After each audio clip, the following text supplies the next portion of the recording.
No i witamy Was bardzo serdecznie. Tak. Kolejna logistyczna sprawa, czyli dostawa. Witamy Cię, Przemku, witamy Was bardzo serdecznie. I co my tutaj mamy? No coś, można powiedzieć, coś nowego. Kurwa, coś brakuje. No, Zarazem jest mniej, a zarazem więcej. tak, no tutaj niestety kosztem tej logistyki jest to, że No, coś musimy zmontować, przyjeżdża, rozmontować. Tu jak widzimy, tylko ciągnik przyjeżdża, tak naprawdę wyjeżdża bez jednego koła. To koło oczywiście jest z tyłu w kontenerze. No, po prostu chodzi o to, żeby jak najwięcej nam do tego kontenera się zmieściło. One częściowo muszą przyjeżdżać zdekompletowane, co rozmawiamy. Ale tak jak widzimy, to jest naprawdę częściowa dekompletacja, bo za chwilę to koło wróci na swoje miejsce i ciągnik tak naprawdę pełnoprawnie już może jeździć. Bo część ciągników przyjeżdża na kołach metalowych. Tak, na metalowych przyjeżdżają wtedy, kiedy chodzi o wysokość tutaj załadunku, nie?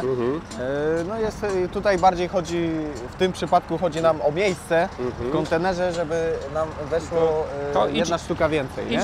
Idziemy tam zobaczyć go z bliska. Tak, no co tutaj mamy? Bo inaczej, bo to jest taka wersja jakby trochę specjalna, edytowana, limitowana. Tak, coś nowego w naszej ofercie się pojawi. Model już znany. Aupax 3055, no taka nasza, można powiedzieć, nowość, bo troszeczkę odświeżony. A z drugiej strony muszę powiedzieć model flagowy tak naprawdę za czasów Arbosa, bo od niego, czyli od modelu 3055 wszystko się zaczęło. Tak, można tak powiedzieć. Ta przygoda z Arbosem tutaj, nie? No i mamy co? Odświeżony troszeczkę model Arbosa 3055. Z takich głównych zmian mamy tutaj silnik 4-cylindrowy. O właśnie, bo wróćmy do silników, Przemo. Cały czas marka Dosan, czyli koreański producent.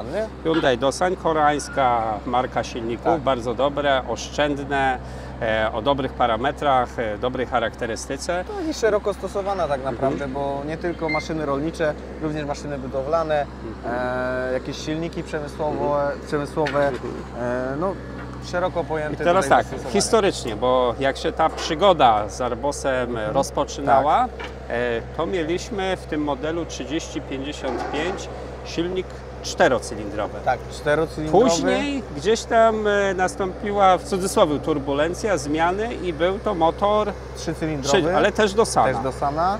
No, było to spowodowane, no wiadomo czym, czyli wejściem nowej normy emisji spalin, Stage 5. No tutaj troszeczkę tak. Klienci jednak są bardziej przystosowani, można powiedzieć nauczeni do tych silników 4-cylindrowych.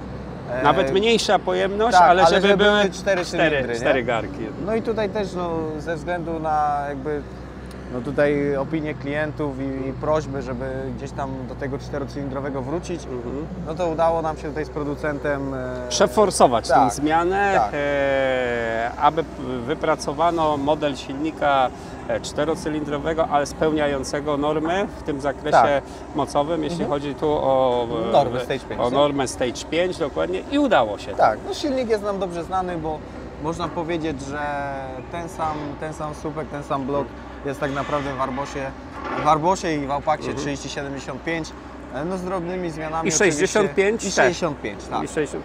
Czyli tak naprawdę wszystkie modele teraz są w oparciu serii 3000 w oparciu na silniku D24, 4 cylindry, 2,4 pojemności, no tam 2,390 z groszem. Jasna sprawa. To jest taka wersja limitowana, bo taka... Tak, w czarnym kolorze. Black Edition. W czarnym kolorze. A to, żeby bardziej się kurzył na polu, czy... Nie, powiem Ci, że też tak powiem, że historycznie był jeden wypust właśnie tej serii czarnej, w czarnym kolorze, no i klienci dosyć dobrze ją przyjęli.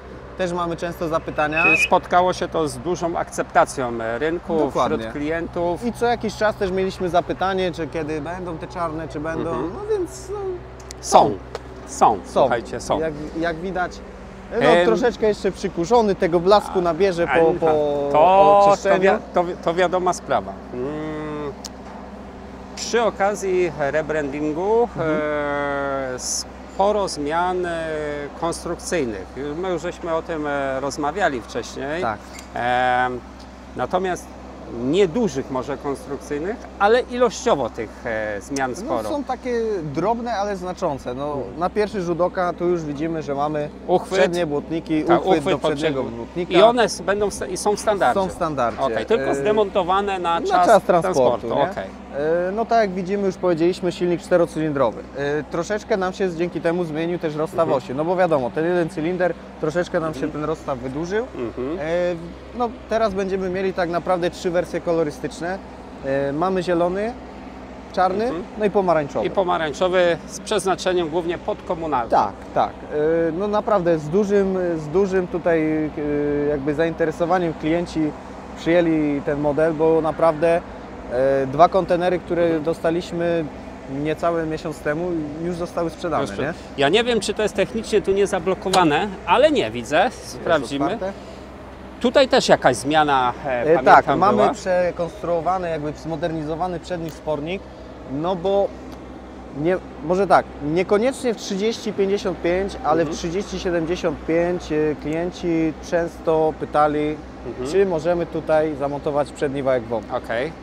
Tam niestety był taki problem, że ciągnik, ten wspornik nie był do końca przygotowany, bardzo dużo przeróbek, zmiana chłodnic, bardzo kosztowna wymagało to sporo pracy i sporo aranżacji czasu. Tak. Też, nie?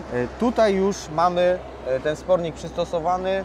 W niedługim czasie na pewno coś takiego się w naszej ofercie pojawi. Po prostu musimy tam przejrzeć, co tam rynek oferuje i wybrać najlepsze rozwiązanie. Tak jak widzimy, no tutaj pod maską tak naprawdę nic nam się nie zmieniło, bo to jest to wszystko, co znamy, tylko wydłużył nam się ten bloczek, bo mamy 4 cylindry. Nie? Dobra, zwarta konstrukcja, łatwy dostęp do wszelkich tutaj chłodnic pod kątem czy to filtra, czyszczenia chłodnic. Nie?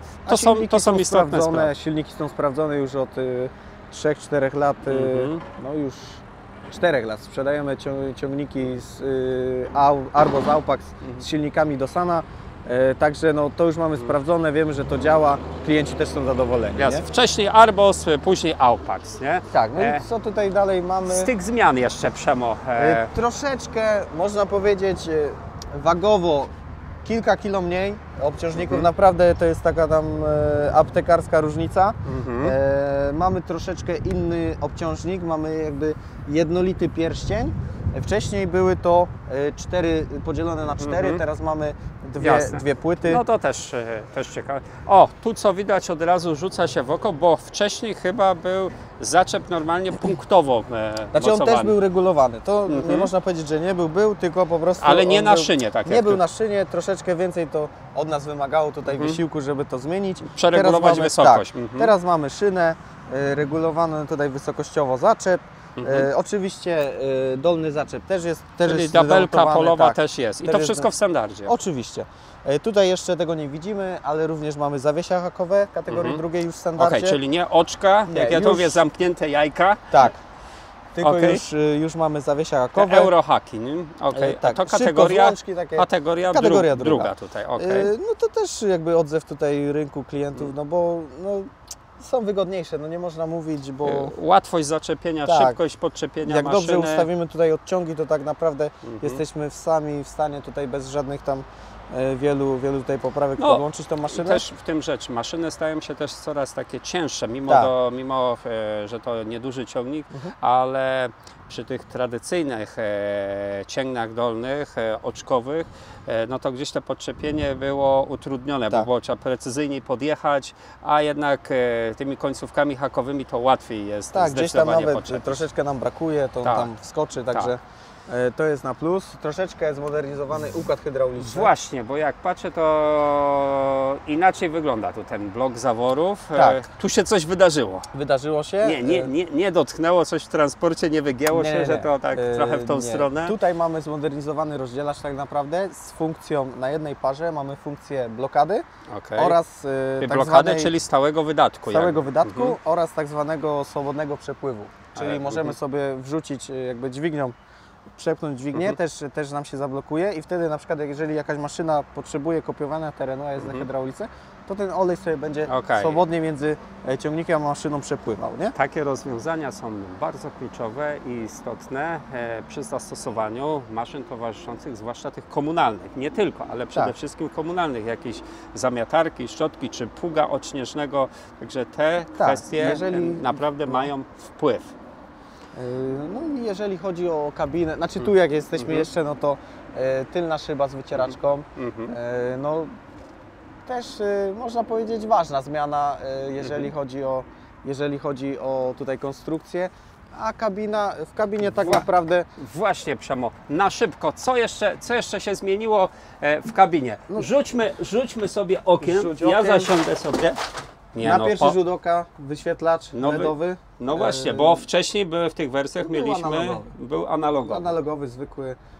Tutaj już troszeczkę poszli z duchem czasu, można powiedzieć. Co jeszcze mamy?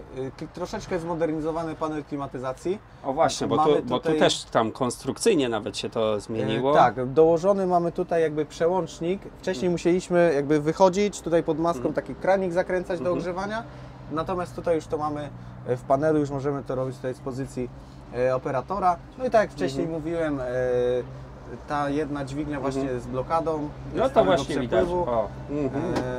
No i takie drobne zmiany, jak troszeczkę inny wygląd przycisków, a tak naprawdę poza tym ciągnik dobrze wszystkim znany. Dokładnie. Nic, zakładać czwarte koło, i jechać. Czwarte koło i jechać.